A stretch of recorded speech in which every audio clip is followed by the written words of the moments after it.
Nazywam się Basia Galwas i porozprawiam wam o śląskiej palmie. Śląsk to je kraina piękno bez całki rok, ale każdy czako dycko na wiosnę.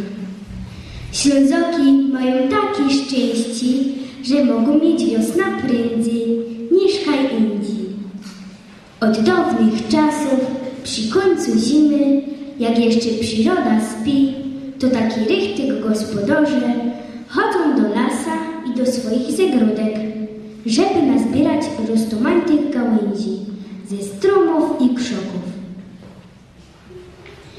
Stawiają ich do wody w ciepłej izbie i rychtują się do kwietnej niedzieli i do świąt Wielkiej Nocy. Wyjdzie z tego śląsko palma, nie za wielko, ale żywo i zielono. A mnie się tak podobają te wielkie postrojone palmy w telewizorze. Ale mama mi padała, że w naszej palmie śląskiej nie śmią być żadne suche farbione trowy, szlajfki i papieżane kwiotki. Musi się tam zrość najmniej 7 gałęzi, bo 7 boleści przeżywała Najświętsza Panienka. Każda chłopinka je ważna.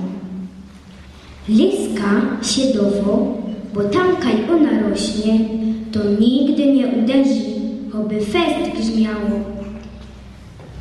Wzięło się to z czasów, jak święto rodzina uciekała przed Herodem do Egiptu i nie miała się kaj skryć.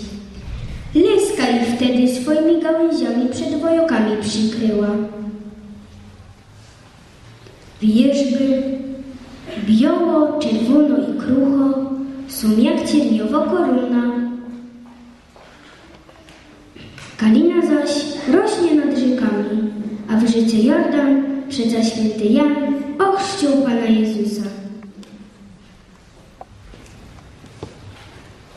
We sobota, przed palmową niedzielą, jak już te gałęzie mają pięknie rozwinięte liści, to się ich wiąże do kuby, fibą albo wierzbą, we 3 miejscach, na pamiątkę wiązania Jezusa i Jego upadków na drodze krzyżowej.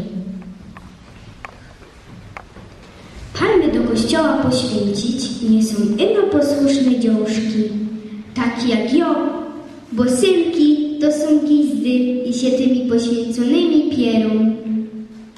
Do zdrowia styknie ino leko każdego palmą po plecach klupnyć i po kociance łknie.